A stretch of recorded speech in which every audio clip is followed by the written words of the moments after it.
So yeah, I'm playing Reen and Free.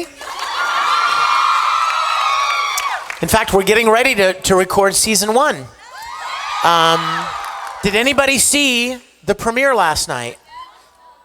No, I'm not going to tell you anything about it, except that Haru drowns. But other than that, no, that didn't happen. Did anybody see it? Did you enjoy it? It was really good. I did not pay this woman. Did you enjoy it? I didn't see it. I'm excited to know how it turned out. Good. I'm glad to hear it. And by the way, just so you know, they're pronouncing the name Reen, not Ren, because that's Japanese. In Japanese, the I makes an E sound. I was kind of caught off guard myself. I was in the studio recording the first session, and I heard some other voice actor who had already recorded. I heard the character call me Reen, and I went, oh? What did he say? And the director's like, Reen. That's how we're pronouncing his name. And I was like, why? It's Ren, R-I-N. No, Vic, let me educate you. So I'm just letting you know that if and when you get to hear it and see it, don't be thrown off by the fact that they're calling him Reen, okay? I'm working on a lot of other things too. I can't even keep track of all of them. But one of my favorite things that I'm working on is my childhood passion. 2 years ago, I started a web series where I could play the character that inspired me when I was a little boy, made me want to make costumes, made me want to make props, made me want to round up kids in the neighborhood and shoot my own movies. And after all these years, decades of developing skills in filmmaking and production and acting and sound design and music and makeup and props and costumes and lighting and editing and on it goes, I am fulfilling my little childhood dream of getting to play Captain Kirk in Star Trek Continues. And I want you to check it out. Will you check it out for me? You don't even have to like Star Trek. You'll love it. I get to play Captain Kirk, and you'll feel like you're watching a 12-year-old, like, fulfilling his childhood dream. And I even got some of my other voice actor friends who are very, very excellent actors in their own right to play some of the other characters, because I wanted to do this with my friends. I didn't just want to hire a bunch of strangers. I wanted to do it with friends. So Todd Haberkorn plays Mr. Spock. And he does an awesome job. He's a little too handsome for Mr. Spock, but we'll forgive him for that. And then my dear friend Chuck Huber, who you guys know, plays Dr. McCoy. And some of you, anybody watch Mythbusters? Grant Imahara from Mythbusters plays Sulu. Now here's a good one for you. Any old school Star Trek fans in here who know who played Scotty in the original series of Star Trek? Who played Scotty? James Doohan. His name was James Doohan. 50 years ago, he played Scotty. He was the original. His son, Chris Doohan, is playing Scotty in Star Trek Continues. And it is so neat to have him. I mean, like, do you understand that when his dad used to go to set to film the original Star Trek, he would take Chris with him at 7 or 8 years old, and he would stick him in the shuttlecraft and say, don't move. I mean, how cool to be playing his dad's role. We have 4 episodes online. It's free to watch, and you'll feel like you're watching the original series again. The episodes look and sound and feel just like the original series. We've spared no expense to try to make them as accurate as possible and continue the quality storytelling that the original series of Star Trek did. So even if you don't like Star Trek, I bet you somebody in your family or in your circle of friends does. Maybe your mom or your dad or your uncle or your older brother or your school teacher or your crazy neighbor or uncle, somebody. So tell them Star Trek Continues. It's easy to remember, right? StarTrekContinues.com. Star Trek Continues. Free to watch. YouTube, Vimeo. You can go to StarTrekContinues.com. And I would like to ask all of you to do something that will cost you nothing. Go to Star Trek Continues Facebook page, official Star Trek Continues, and go boop, like, and tell everybody that you know to check it out, okay? We've only been online for 2 years, and we have over 2 million views, and people are really enjoying it, and I think you guys will enjoy it too. In fact, I even have, do you have those files there that were from the DVD? There was one called, like, Vintage Star Trek. Do you see it there? Click it and put it on screen. You guys want to see me playing Captain Kirk at 12 years old? Home movies, baby. That's not video. They didn't even have videotape when this happened. Now, my transporter room was my bathroom. So I go in and I say, energize, and then a cutout of aluminum foil. Bzzz. Look how serious I think I'm so important. So now I walk into my apartment. I'm like on a mission, right? Now here's funny. I pull out my communicator and I say, beam down my phaser. Now here's what's funny. Watch for this. When the cameraman pans over, my friend Paul pans over with the phaser, he tells me, your zipper's down. Look. So I turn around and zip it up. Okay, that's enough. Turn that off.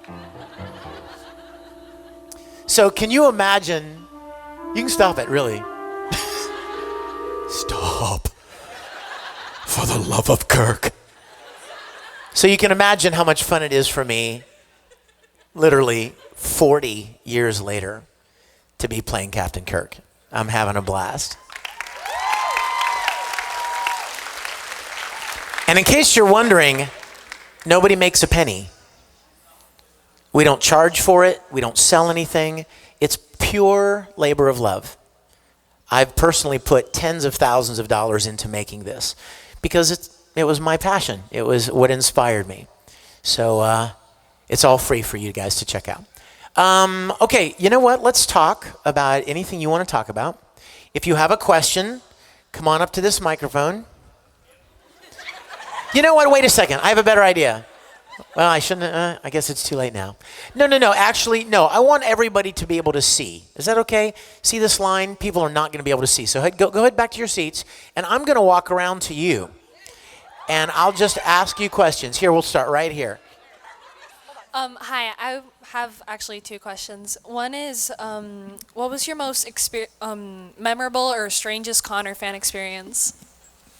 Strange con or fan experience. That's a whole separate panel, you guys.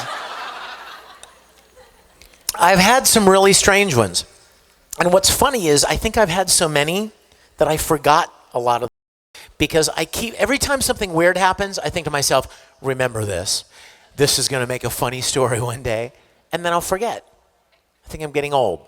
But some of the most memorable ones are things that happened a long time ago when I was first getting started and first attending conventions. One of the funniest things that happened, and I'm sure if you've watched any videos online, you know this is one of them, is this girl came to a convention, to a panel just like this one, and when we got done, she came up to the front of the room and she said, "Can I ask you to do something for me?" I was like, "Sure, sweetheart. What is it?" And she goes, "Can I lick your hand?" And I was like, "For the love of what? No, sweetheart, no." And she starts crying. I kid you not. She played the tear card, bro. And I was like, I can't believe this. Everybody here is thinking I made this poor girl cry. And I'm like, stop, please, don't, please. Stop. Go ahead, please. Now, the funniest part, you guys, is you would think she'd be embarrassed about that, right? You would think she would be embarrassed. Oh, no. She runs around the country telling everybody, yeah, that was me. I'm the one that licked his hand. That was me. She loves it. She came to a convention I was at last year. I wouldn't have even remembered what she looked like. If we're talking 10 years ago at least. I didn't remember her face, but literally, I'm signing autographs at a convention, and this girl walks up and she goes, "Hey, Vic. Remember me?" And I'm like, "Have I met you at a convention before?" And she goes, "Let me give you a hint." And I was like, "What? It's you!" I was like, "Nice to meet you. Good to see you again. Keep your hands behind your back." Okay. Yes, Robin. Hey, Vic. My question to you is, what made you like? Sorry, this is like really exciting because. Hang on. All right. What got you exactly into the voice recording industry? I'm glad you asked because, a lot of people probably want to know how to get into this field or how I got started. Let me tell you, I got started quite by accident. Robin, I got started quite by accident.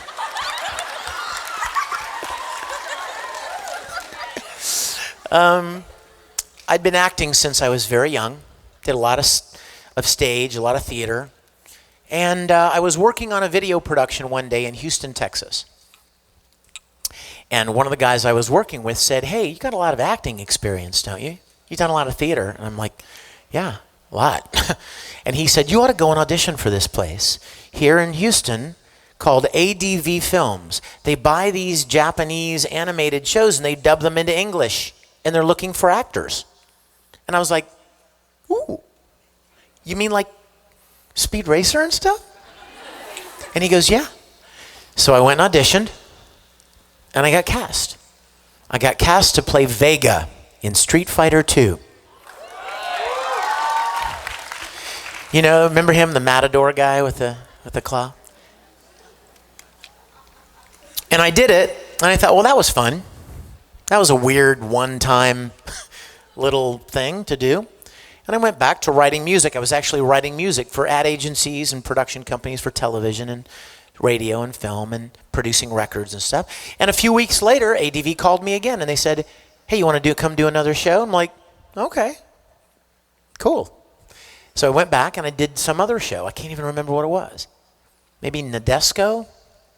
It seems Martian successor Nadesco. And then they called me again and again and again. I had no thought of what would ever come of just responding to that first suggestion. And then one day, somebody said to me, "Hey, you want to go to an anime convention?" And I was like, "A what convention?" I went to Star Trek conventions when I was a kid, dressed up as Captain Kirk, but I didn't even know they had anime conventions. So I went as a guest, and people are walking up with wall scrolls of characters I played and little action figures and pencil boards. And I was like, I had no idea. I didn't even know this existed. So I'm attending conventions, I'm working at ADV, and suddenly one day at a convention I meet somebody from Funimation. And the guy says to me, "Hey, you want to come up and be in Dragon Ball Z?" And I was like, "Yeah. What's Dragon Ball Z?" I didn't even know. So they asked me to come up and I played Broly.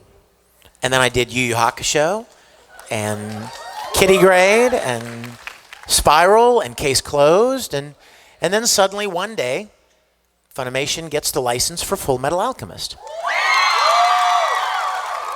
I didn't know what that was either. But I went up and I auditioned and got cast. And anime's growing. The industry's growing. More and more shows are kind of making their way onto television. More and more people are learning about it. And one day I go to a convention and I meet people from California, studios in California. And they're like, "Hey, you want to come out here and play a character in such and such?" I'm like, "Sure." So I started working in California. So I'm working in Houston, Dallas, Los Angeles. And then somebody calls me one day and says, "Hey, you want to come be in Pokemon?" Pokemon's recorded in New York. I'm like, okay. And the anime industry is growing and growing, and next thing you know, 15, 16 years has gone by, and I've had the unparalleled privilege to be a part of this industry and watch it grow. That's how I got involved. Now, that's not the normal way. That's atypical. When I started, it was very small. But now, you know, it's grown so much that there are a lot of people that want to get involved in it. So you can understand, certainly, I hope you can understand, you can see very clearly why I take no credit for my career in anime. Because I didn't go about it the normal way. I didn't plan it.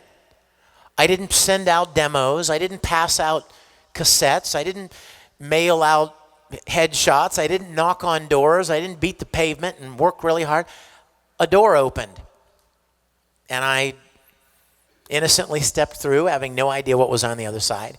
And that's why I always promised myself that I would give credit where credit is due, and I give credit to God.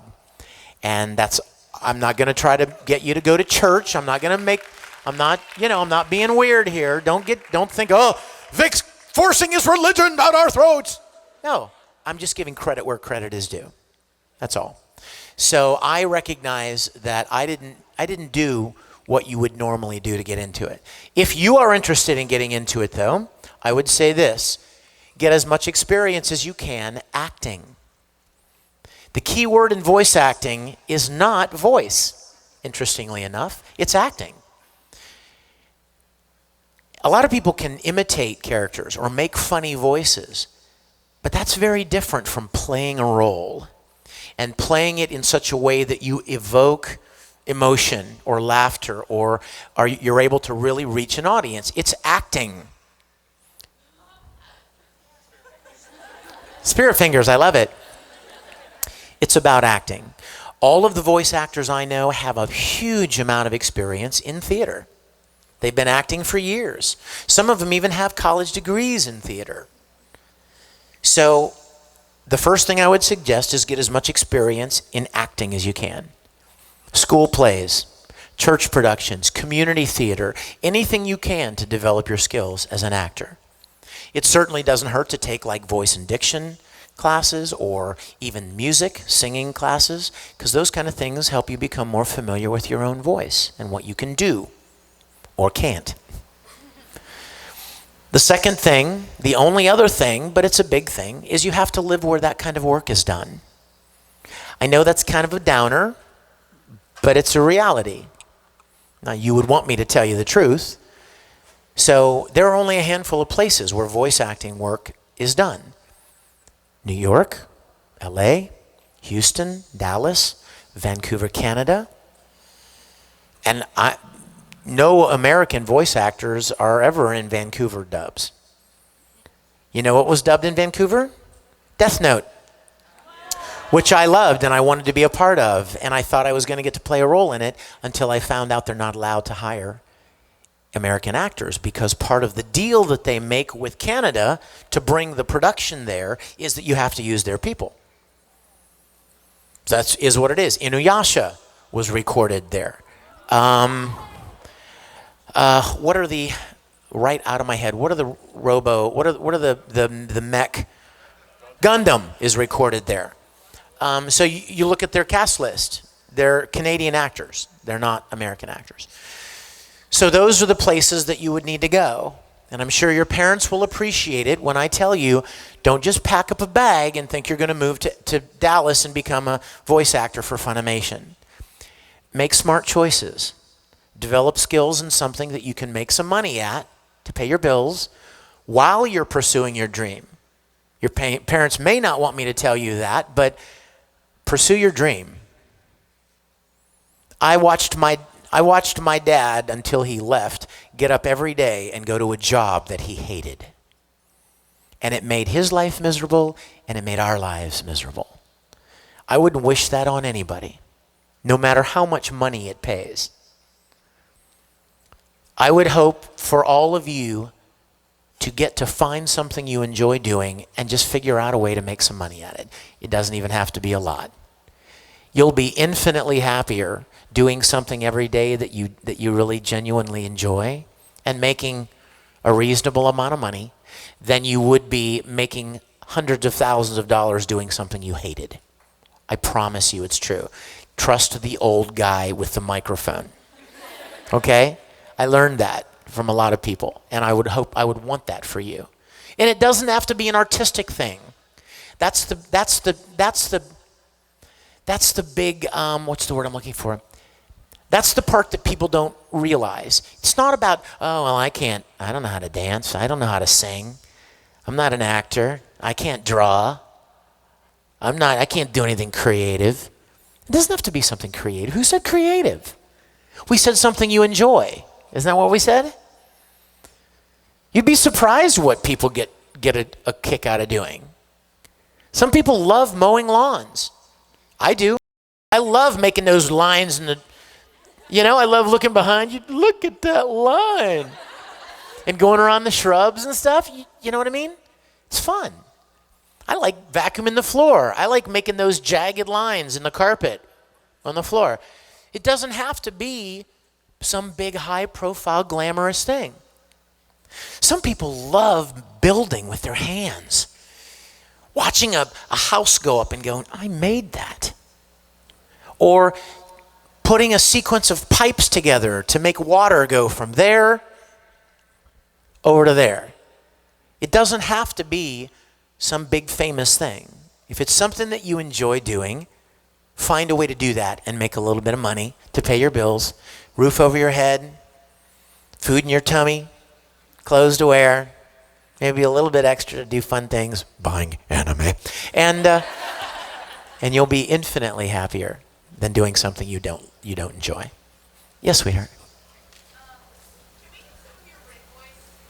No Rin voice. Reen. Sounds like a little dirt bike. I promised that I wasn't going to do it. I wasn't going to do any Reen until it's been out for a little while. Because, I could be like, you know what? I could totally throw you off, right? I could be like, you want to hear my Reen voice?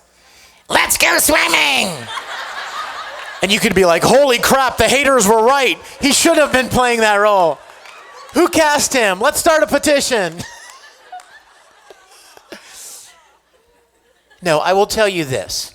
If you listen to the Japanese, Mamoru Mayano, who played Tamaki and Zero, plays Rin very much kind of right in there around Zero and Tamaki.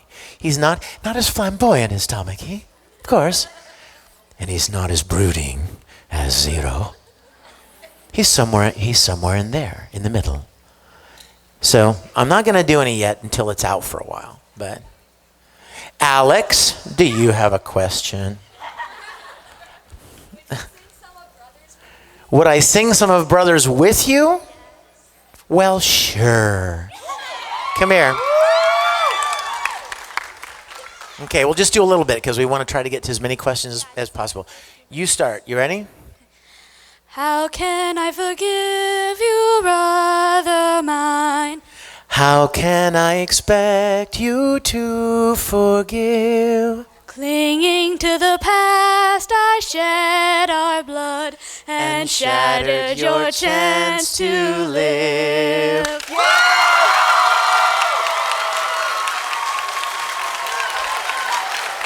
Thank you, sweetie.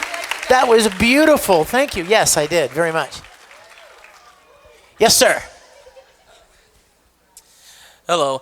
One question I always wondered, ever since I discovered that you play Bori, which really surprised me, is how, with a guy with your voice range, managed to get such a deep and intimidating voice. You talking about Bui? Yeah. From Yu Yu Hakusho. You know how long ago that was? That was a long time. Well, he was just as much of a bad dude as Broly was. He was very similar to Broly. On a good day, I can get down pretty low. This is not a good day. And then, sometimes you can even use technology. So I can take it as low as possible. And then you can even drop it lower. I can't, but Technology can. So, so yeah, I love Bui. That's a long time ago, though. But thanks for asking. Hi, sweetie. What's your name? My name is Savannah. Hello, Savannah. Two quick questions. The first quick question is, can you talk about your favorite cat in your Grease voice?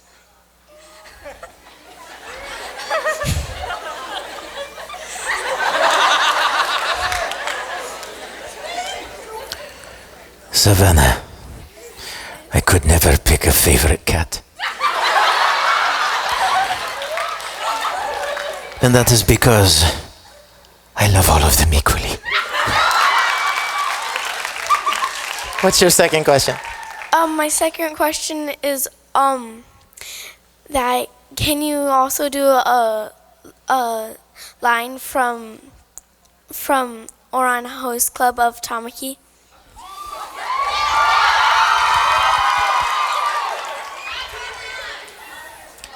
You know what I have to say to you, Savannah? Long live the poor!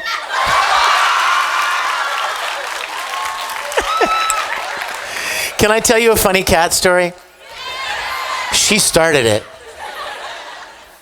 I bought a t-shirt last week. I'm a dog guy. I love dogs, okay? I'm not much on cats. I don't hate them. I'm not going to run over them if I see them in the street. But I'm not a cat guy. So, but I do love sharks. So last week I was at a convention and there was a kid wearing my favorite shirt. It was a shark eating a cat.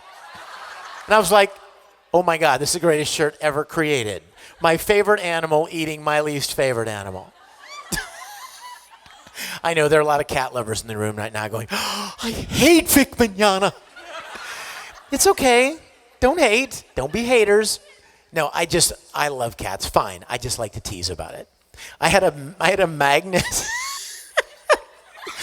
I bought a magnet for my refrigerator years ago. I was at a convention, and somebody was selling magnets of like doing things to cats, like cartoon drawings, like funny cartoons.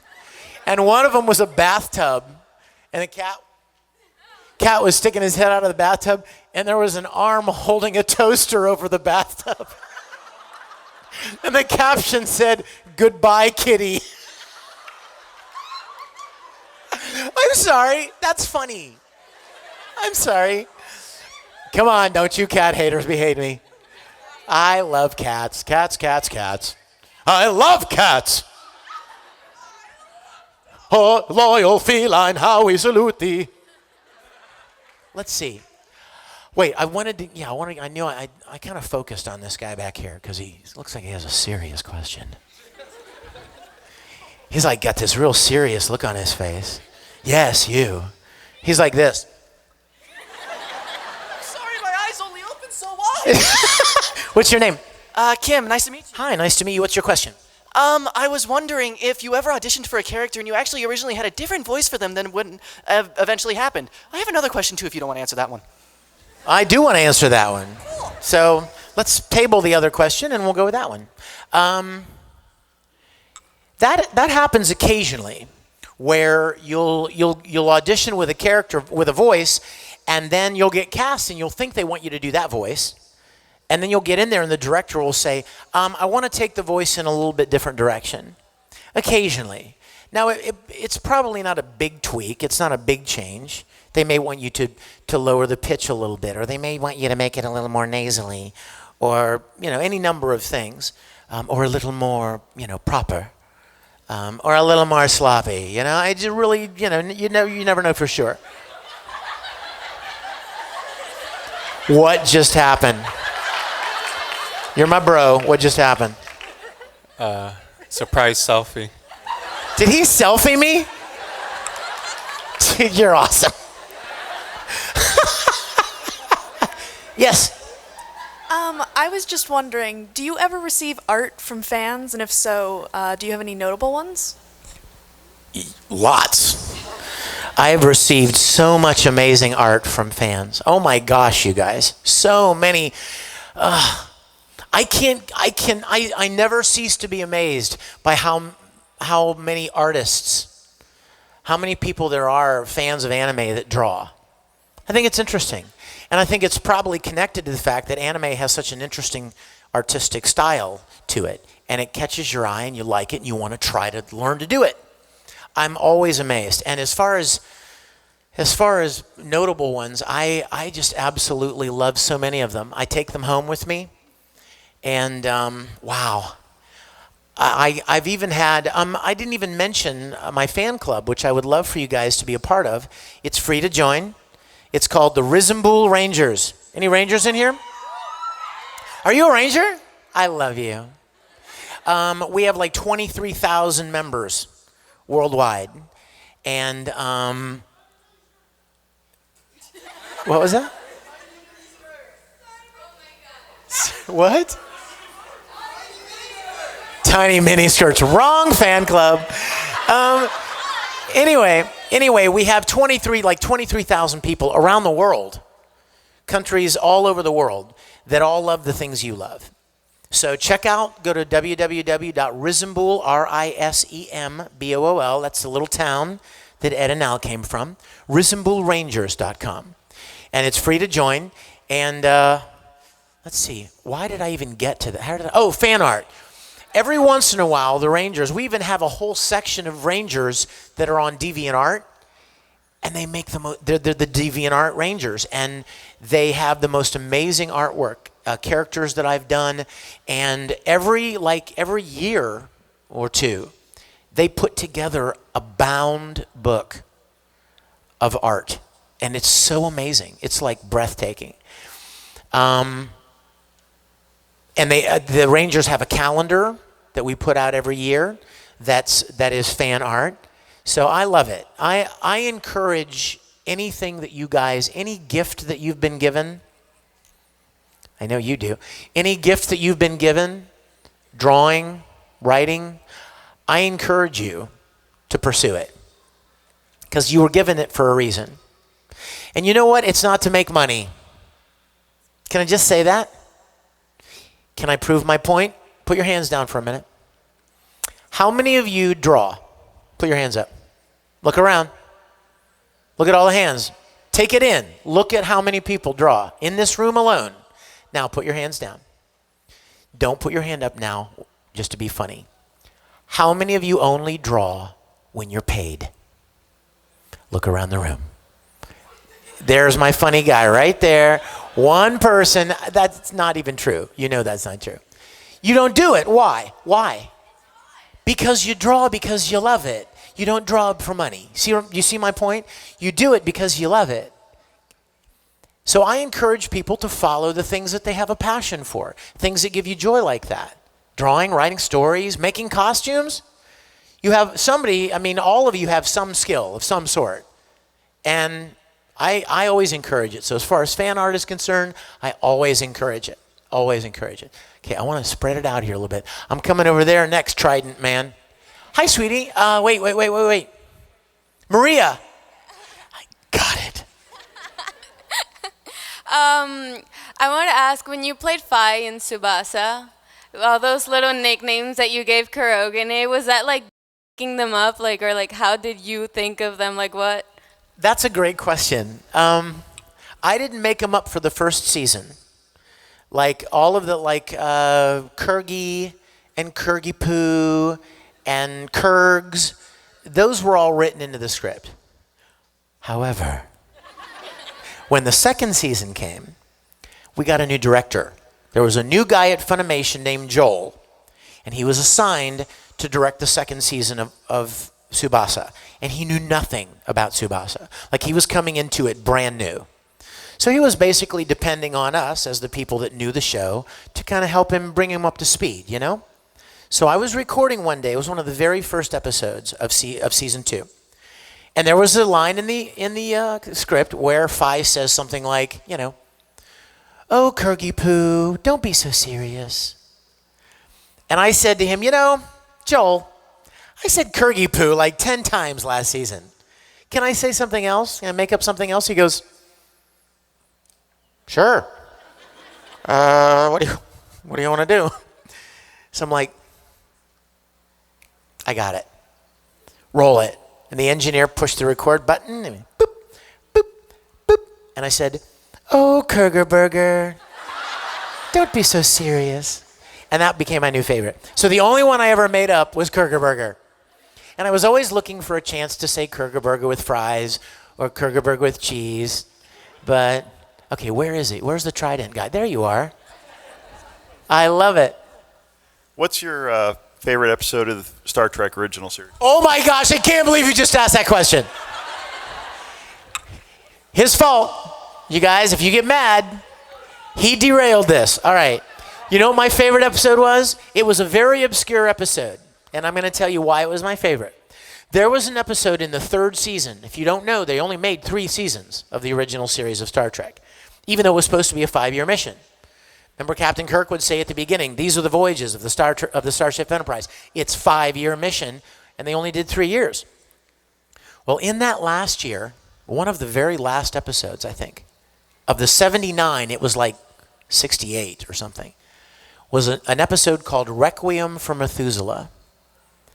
And it was an episode where the Enterprise had an epidemic going on, an illness, and they needed to find a large amount of this substance to use to make the antidote.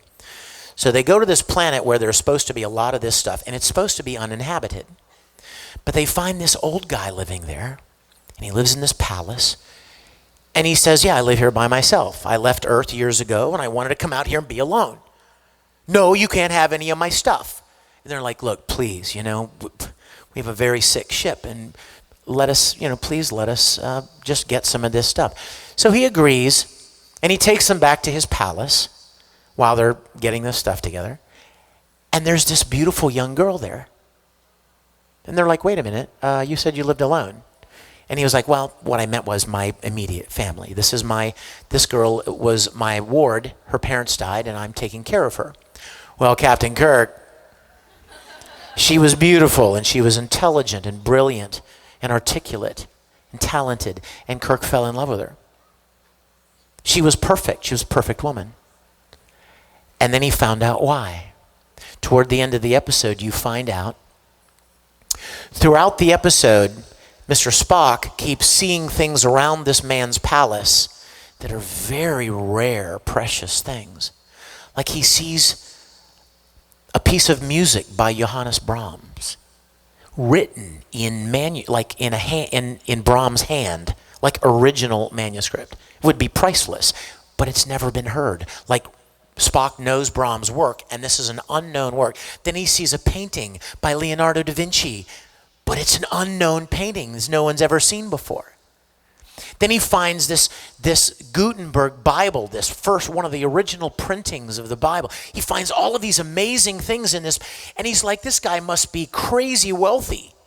And all of these amazing artifacts that no one's ever seen, uncatalogued works of art. He couldn't figure it out. Kirk falls in love with this girl, and she starts to fall in love back. And suddenly the old man gets jealous. And you're thinking, wait a minute, why? And then you find out. The girl was an android that the old man had created. He was lonely because he was, in fact, all of those men throughout history. He was immortal. He was Da Vinci. And then he disappeared, and he would surface somewhere else and take on a new persona. And he was Brahms. He was all of these people throughout history. And he could never love a woman because they would die, and he would be heartbroken. So he wanted to create a woman that was as immortal as he was. The problem was that she was a machine. She didn't have emotions. So he thought if he could expose her to other humans, maybe they could kind of, jumpstart her emotions, and then she would fall in love with him and everything would be fine. You see the problem. Captain Kirk did jumpstart her emotions, but she fell in love with Kirk. So Kirk and the old man start fighting, like they get into a fight over this woman. And Spock says something like, Captain, I urge you to stop fighting. And Kirk says, stay out of this, Spock. We're fighting over a woman. And Spock says, no, you are not. for she is not. And they fight, and this woman is standing there watching these two men that she loves fight. And she starts saying, "Stop! Stop!" And Kirk and the old man stop fighting, and she says, "I choose where I want to go, what I want to do, I choose." And Kirk looks at her and he says, "She's human. Down to the last blood cell, she's human. Down to the last thought, aspiration, emotion, she's human. You have no hold over her," he says to the old man, and the old man says, "That is what I have labored for." And Kirk goes to the girl and says, "Come with me. Come with me. I'll show you the stars." And the old man stands there and says, "Stay. Please stay." And this girl is looking at these two men she loves. One she loves like a father, and one she loves as a lover. And she collapses and dies.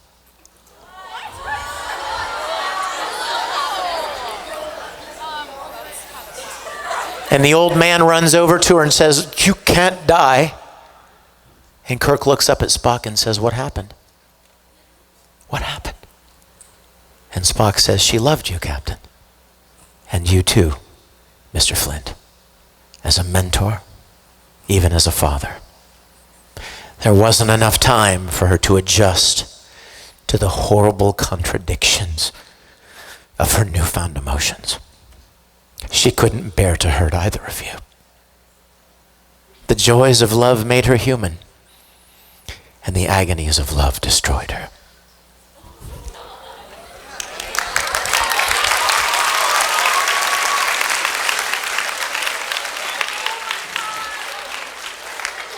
Oh, but let me tell you the end. The end was my favorite. That was all my favorite. But the last scene grabbed me so much that episode 4 of Star Trek Continues was inspired by it, and you need to watch it now that I've told you this story. The final scene, Kirk is sitting in his quarters, and he's inconsolable. He feels so foolish. How poorly he acted. How badly he behaved. And Spock walks in and he says, the epidemic is reduced. The Enterprise is on course for such and such, and Kirk doesn't even answer. And Kirk says something that I remember even as a 12-year-old grabbed me. He said, "A very old and lonely man, and a young and lonely man." And he looks up at Spock and he says, "We put on a pretty poor show, didn't we? If only I could forget." And he puts his head on his desk and he falls asleep. Just so exhausted. And McCoy walks in. And Spock kind of holds his hand up like he's asleep. And McCoy says, "Sleeping at last. Good." And he walks over to Spock and has a short conversation with Spock about Mr. Flint. Turns out that he sacrificed his immortality by leaving Earth. And that he'll live the remainder of a normal life and then die. And then McCoy pauses and he looks at Spock and he says, "You know, Spock, I feel sorrier for you than I do for him.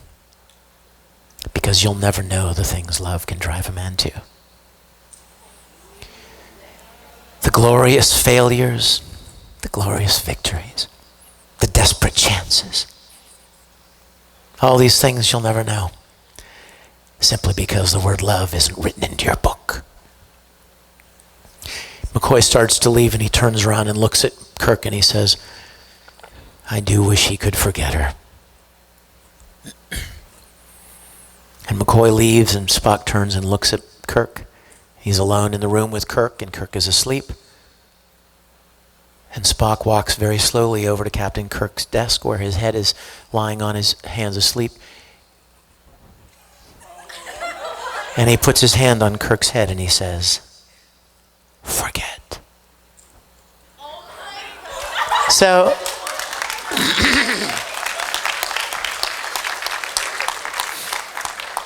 so he makes Kirk forget this painful memory. Now, go watch episode 4 of Star Trek Continues.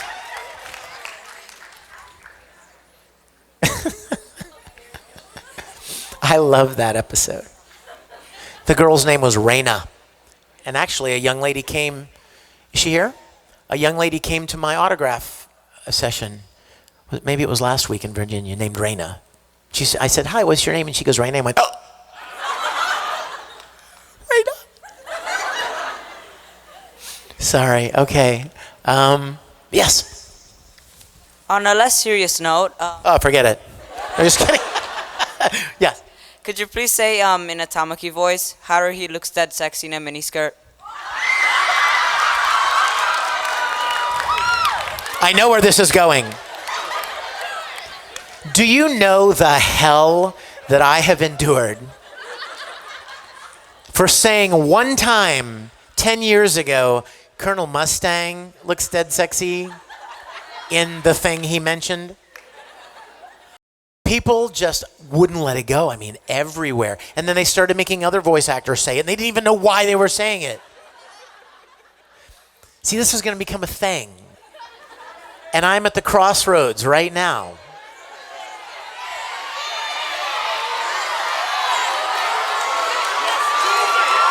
Can you believe this peer pressure? This man right here is the voice of reason, and he says, Don't do it.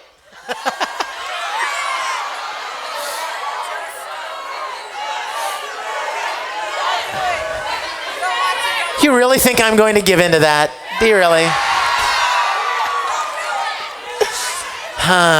Okay. All right, let me think. Let me have a moment to think. Oh, into the camera. Good. Right, sure. Yeah, Mr. Selfie of my butt. Don't think I don't recognize you from over there. What's your name? Matt, stand up. If I'm in this, you're in it with me, buddy. This is Matt, everybody. Hi. Remember this face, because this is the guy that started this thing. Do it at what? Oh, that's the Supercon camera. So now you want me to do it in the camera. A minute ago, you're the voice of reason. Okay, I want you to do it, and then I'm going to do it. Okay. All right? Okay. Ready? Yeah. I want your best Tamaki, man. All right. All right? Haruhi looks dead sexy in a miniskirt.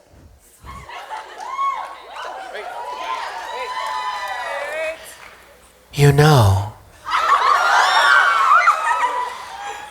Haruhi looks dead sexy in a miniskirt.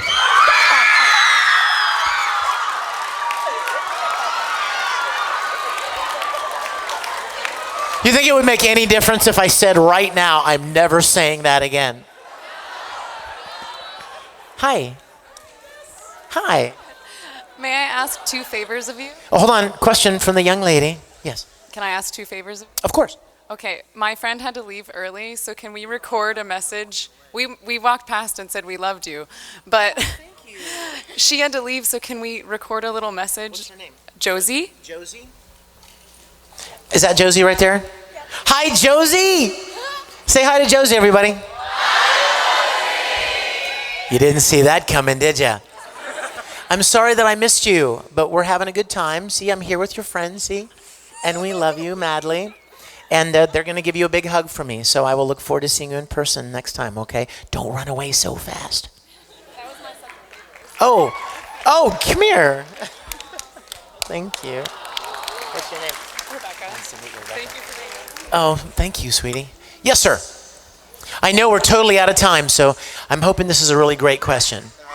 I just asked you a little bit about Macross before in the last panel. Yes. But what I wanted to ask you more in detail is that as the show goes on, Hikaru has to deal with the whole love triangle problem, and he gets increasingly wishy-washy until the very end. How did you feel about going through all those episodes as he did that? You know, how did you feel about his? You know what I remember the most about Macross was getting to voice that show with Mariajima. Now, what you guys may or may not know is that Mariajima played Minmay in the original Japanese Macross. So when we dubbed it into English, Mariajima, who speaks English as well, played the same role like 10 years later, 15 years later in English. How cool is that? So she's also a singer, and she does concerts at conventions, and I've gotten to sing with her, and I've seen her at several concerts, and we became good friends. That was my favorite part of Macross. I don't even remember, I'm be honest with you, I don't even remember much of the ending. I do remember the love triangle, but I don't remember much of the ending. But I do know that that was a really, really special show to work on because of Mariajima. You guys, I'm done, aren't I? What? Sorry? Oh, really? We have 15 more minutes? Lock the doors. You're mine. Okay, hold on. You look like you really want to ask a question. Is it a good question? Is it a good one? Just pick one, because we have a lot of questions. I just wanted to tell you that I want to thank you for being here. I think I voice for everybody saying that you are the most amazing person ever, and you have made my life being here. You really have. You've made my life. You are so kind and genuine, and you're an inspiration to us. So thank you so much. Please don't cry. Thank you so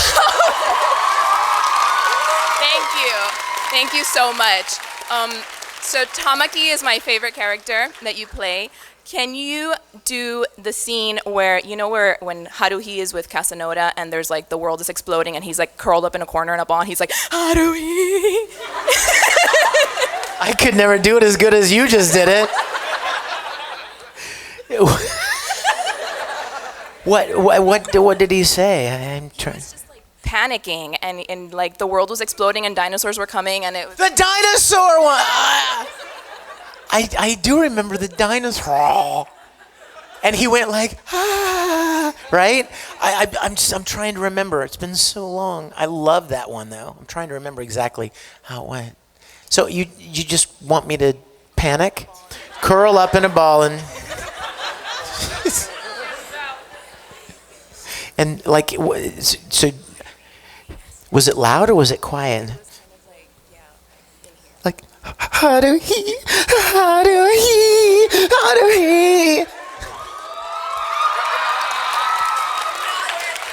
You guys, I want to tell you something. I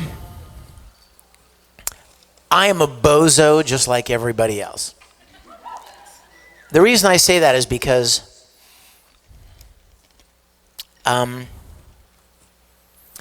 I make my share of mistakes. I do dumb things. I say things I wish I hadn't said. You know what I mean? I make bad choices just like everybody else does. But God knows I do my best. I try. And I try to be, you know, the person I hope to be. But just like you, I mean, we all stumble and fall. We all make mistakes. We all are less than, you know, than noble and on occasion, if you catch us at just the right time, right?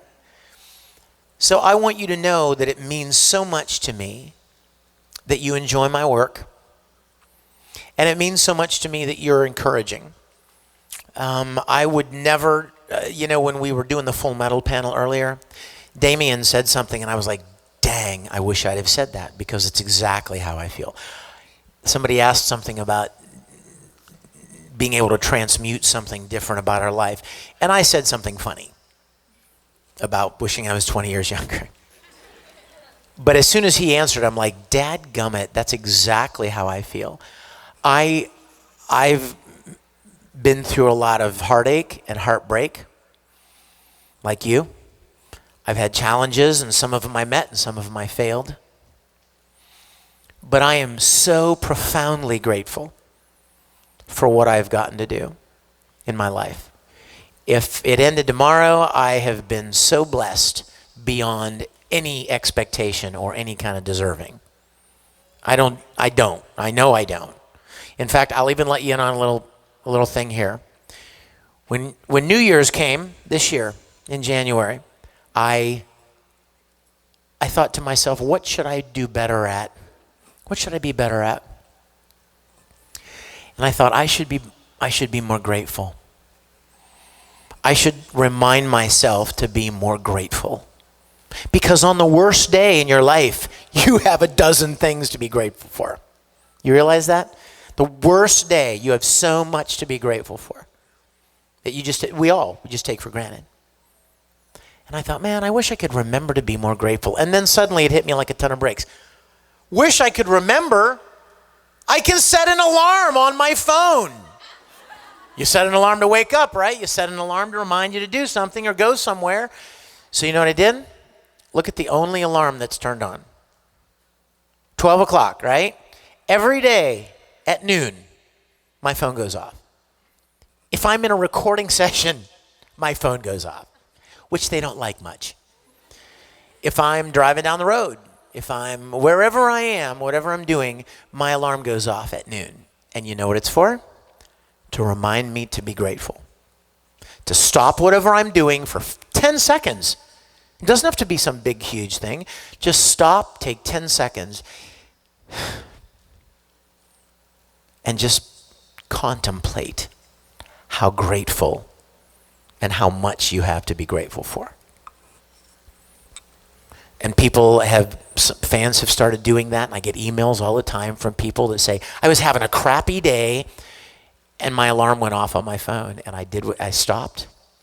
I just turned my back on what I was doing, and I just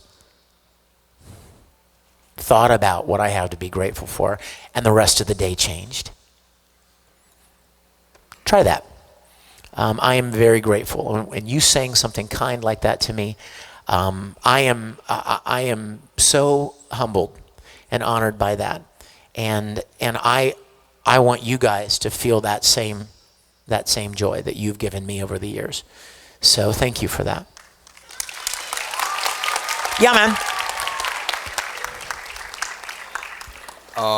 Well, my name is Marco. Nice to meet you. Nice to meet you, man. I have just one request. Okay. So it's no pressure. It's the only reason I came here. It's a Supercon.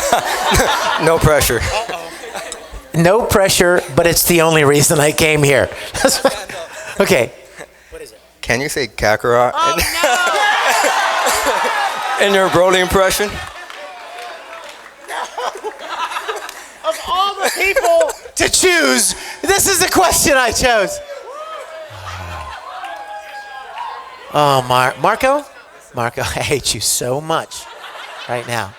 Remember all that stuff I said to her? Crap. No, I'm just kidding. Okay, in order to do this, again, just like my friend over there, I'm dragging you into it with me, all right? Yeah, you better get ready. Okay, get ready. Get your videos ready because you're... Oh, here, come over here. Let's come over to the Supercon camera. Yeah, Marco. All right. I don't do this, you guys. I don't ever do the Kakarot thing. Come over here. You're not going anywhere. I don't do it because it kills. It's a voice ripper. You've heard him. It sounds like you're taking out the larynx and running over it with your car. Okay? You know I'm right? Anytime I ever heard Broly, I'm like, I literally rub my throat because I remember how painful it was. So at least 2 people have come up to me this weekend, Marco, and said, could you say Kakarot? I'm like, no. Here's some money. Go away. I mean, like, I just don't want to do it. But dadgummit, if I picked him or I did it, I got myself into it. So I want to hear your best Kakarot. Now, I'm going to give you some direction first, Marco. You don't just say, Kakarot. You got to build it. It's got to be long. You got to start low and angry. Come here. Where are you going? This is your audience right here. You got to start low and build it. Now, I'm not going to do it yet. You're going to do it first. But like, see how it starts low and just builds up to maniacal, crazy, kill everybody, destroy the planet. Think that. Go crazy, kill everybody, destroy the planet. Okay, Here we go. I'm even going to give you the beeps, just like we would get in the studio. You're going to get 3 beeps, and on the 4th beep, you do it. You ready? Boop, boop, boop. It was good. That was a good first try. Wait, what? Let's do one more. You got to make it longer at the end. You got to push through the ceiling, man, at the end, right? Because you were doing good. You were building up, and then the rot just went rot. So you got to push it through the ceiling. This is going to be it. I feel it. Take 2 is Marco's take. You ready? Boop, boop, boop.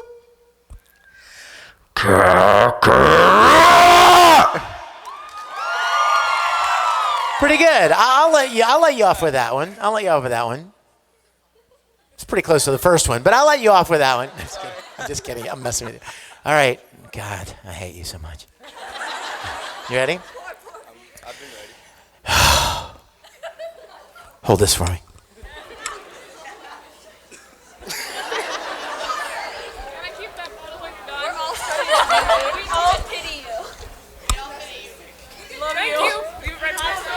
I need Marco close to me. You ready? I'm ready. Give me my beeps. It's 3, right? 3. Toot? Marco is now a fart, apparently, because he's tooting. So how is it? Ready?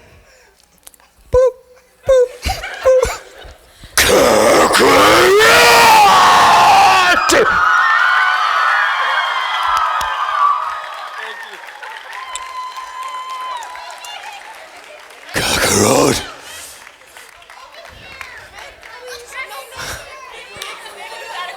Oh, why couldn't it be time? You're not going to ask me to do Kakarot, are you? You're not going to ask me to do a short rant, are you? Thank God. Okay, hi. Okay, so I love you, of course, a lot. Oh, I totally forgot. I looked at your T-shirt. I totally forgot to tell you. Remember we were talking about things you're working on, new stuff that you're working on? I'm excited that I got to play a role in Black Butler. Yes, there's this cool little guy in Book of Circus, and I'm excited that I got to play him. And there's also a character that I'm playing now in Durarara. So look out for them. And what's your question, sweetie? Sorry. Okay, so of course I really love you and I love all your voice acting stuff. But I was gonna ask you, what was your favorite part of playing in Level E, Prince Baka? Oh my gosh, I love you for saying Level E. Oh my gosh, what's your name? Vanessa, you're my favorite person, as opposed to Marco. You know the problem, Marco? I'll come back. You know the problem with the Kakarot thing is that it takes so much air to push it out that by the time you get to the end, you don't have any air left. You know what I mean? That's the hard part about pushing it through the top like I was talking about. You gotta save some. I didn't save some over there. I could have done it better. I know, I wish I'd have done it better. You nailed it. Give it up for Marco. Now, let's talk about Level E. Okay, you guys, how many of you have seen Level E? Nowhere near enough of you. You guys, this is one of the favorite things that I've done since Ouran High School. It was so much fun. It's about this alien that comes to Earth, and his name is Prince Baka. Now, do we know what Baka means? So then you already know. You don't know what it means? It means like stupid. Idiot. Prince Idiot. And he is. And when this was one of those shows that I didn't even have to audition for, which is very rare. Usually you have to audition. But I auditioned, I got called by this director, and he didn't even want me to audition. Oh, guess who it was? It was Joel. It was Joel McDonald, who started with Tsubasa. So Joel was directing Level E, and he called me one day, and he said, there's this character. He's the lead in this show, and I want you to play him, and you can do anything you want. And I was like, what do you mean? He said, anything you want. You could do anything you want. I was like, come on, dude, really? Like, what do you want him to sound like? He's like, anything. Anything you want. So I'm like, okay, if you say so. So I flew back to Dallas to start recording Level E, And we got to this scene where Prince Baka was doing something, and I wanted to do it like Yoda. And I'm like, Joel, can I do it like Yoda? And he's like, I was testing him because I'm like, he's going to say, Yoda, no. You know what he said? Sure. Yeah. Go ahead. I was like, awesome. So I did the line like Yoda. And then 10 minutes later, he was talking about some little Japanese girl that lived across the hallway. And I said, can I talk like a little Japanese girl? And he goes, sure. He literally sat back and crossed his legs. And anything I could think of, anything. Sing the line, change my voice, drop it down, do a little Kakarot action, whatever. Throw in an accent. I mean, anything I could think of, he let me do. So you can imagine how much fun it was. It was a great, great fun show. So please check it out. Level E, I think you'll really, really enjoy it. We have time for one more question. Now, it really needs to be a good one. You know what I mean? Like, I want it to be, is it a good one? Promise? Yes. Kinda, she said. Let's try it. Yes. These two lovely young ladies over here could sadly not take a picture and get a hug from you, and I'm so sorry. Would you please? It's a request. I'm so sorry, but I've been waiting here like so long. I've been putting up with all your stupid stories all this time. Okay, let's do it really quick, and then we'll take somebody who really has a good question. Not kidding. Really good question. Okay, let's do it. Come here. Let's do it. Who's in the picture? You guys, come here. Let's take a picture. I think we should have Marco in the picture, don't you? Marco, come here, man. Get over here. Get in here. Hello, nice to meet you. Wait, I need my photographer. Oh, yeah. All right, Marco. Got it? Did you get it? Thanks, man. Thank you so much. Thank you, guys. My pleasure. Thank you. Okay. Now, your buddies here are telling me you got the question to end on. What? But now, okay, now look at the little cute Titan girl behind you. What do I do now? Did you see that? This is a gentleman right here. He just went, go ahead. Dude, I'm taking your question too because I love you. Okay, I love Fullmetal Alchemist, so can you yell about how not being... No, can you yell about how not to make fun of you? You lost me at yell. Can you yell something? About how not to make fun of you because you're short and Edward... Oh, I knew that's where you were going. I know, please. No, why do you do this? What is with the yelling? How come nobody says, can you do that very soft, quiet line? No, nobody ever says that. I blame you for this. Why were you a gentleman, dang it? Why weren't you like, no, take my question? Look at what you're doing, look. Come here, stand right here. What's your name? Danielle. Danielle? You're really tall, Danielle. Okay, so now you're going to do it first. You ready? Okay, hold on. You're gonna. Oh yeah, see how it is? Yeah. Now she's rethinking the whole thing. Okay. I'm gonna give you a line, and I want you to do it. You ready? Ready? Get ready. Oh well, sorry. You ready? Who are you calling a pipsqueak midget? Pretty good.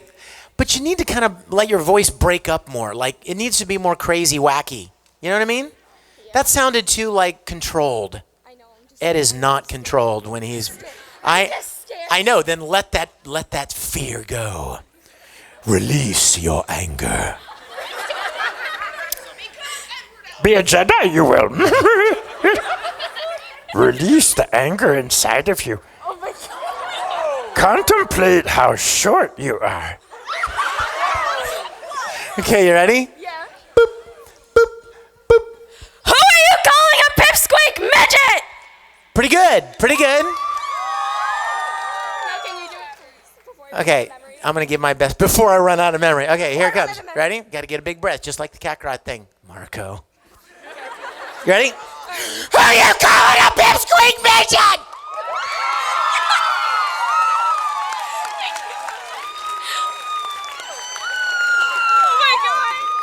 All right. If your sentence starts with, could you please yell? Go ahead. From an acting standpoint, I've done theater myself. What I've noticed that I do after I do a performance or anything like that is I'll go back and I'll rewatch it and find things that I could critique myself on. Have you ever done that after a session? What a great question. You know what? That's a really great question. I just thought of a great story to end with. So here it is. What's your name? Tyler, thanks for the question. And thanks for letting her go, even though, you know. You guys, a lot of you don't know this, but all the way back when we started Fullmetal Alchemist, I went into audition for Fullmetal Alchemist. I knew nothing about the show. Nothing. So I'm looking through the auditions of the different characters that you could audition for. Just so you know, let me paint a picture for you. There's a little waiting area at Funimation. And if you come into audition, they put these booklets on the table with the characters that you could choose to audition for. There's one page for each character. There's a picture of the character, so you see what he looks like. And then there's a brief little description of the character. And then there are 4 or 5 lines that the character would say, typically. So I'm looking through the pages for this new show that I'd never heard of called Fullmetal Alchemist. And I was like, huh, what's that, some kind of robot? And I'm reading, and it's this little boy, and I'm like, well, I don't sound like a little boy. I don't sound like a robot. I probably won't get that. Colonel Mustang. It looks like a jerk. Yeah. Edward Elric.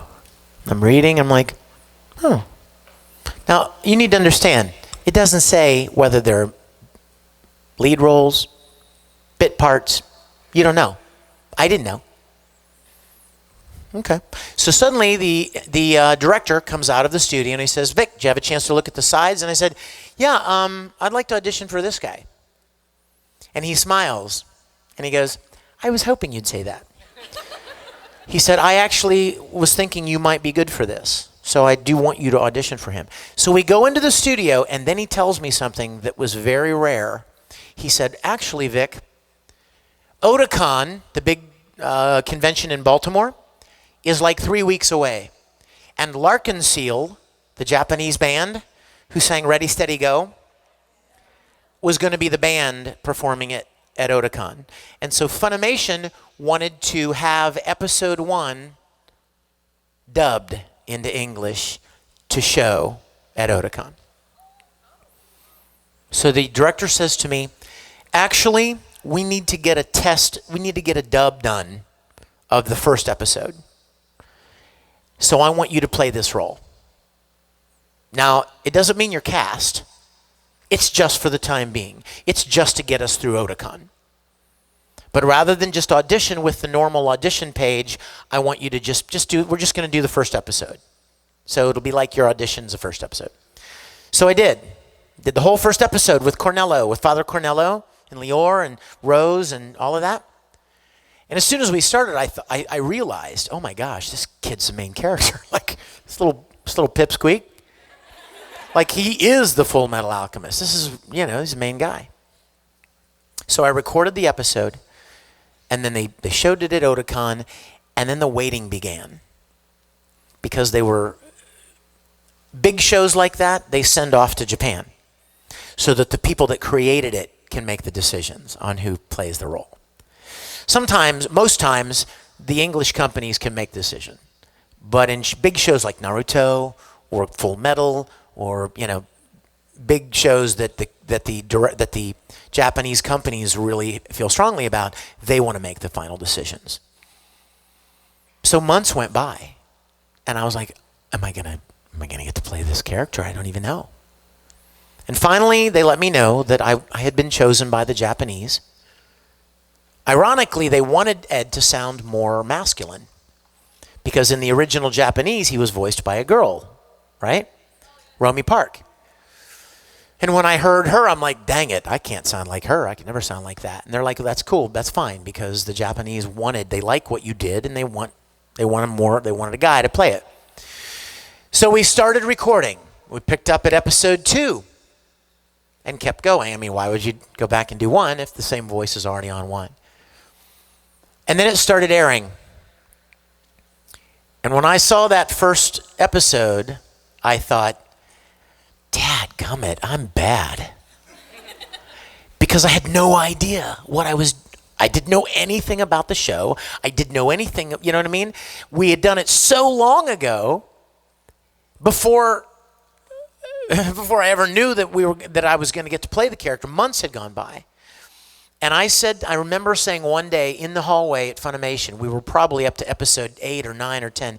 And no, actually, probably further than that, because we were well into recording by the time it aired on Cartoon Network. And I remember saying to Colleen Klinkenbeard, one of the co-directors, I said, man, what I wouldn't give to go back and record that first episode again, knowing what I know now. And she was like, no, it was fine. I'm like, but that is always kind of, one of those things where you hear things, you're like, man, I could have done that better. And now it's out there forever, you know what I mean? I mean, when I'm dead and gone 50 years from now, people will be watching Fullmetal Alchemist, and any of those things that you feel like you could have done better are there to stay. So that was, I always remember that was something that I wish I could have done that first episode again, knowing what I know, what I came to know and love about Ed. You guys, I don't know how many of you are going to be here tomorrow. I hope you're here tomorrow. It's my last day here. I'm going to be flying back tomorrow afternoon. I have an autograph session at noon.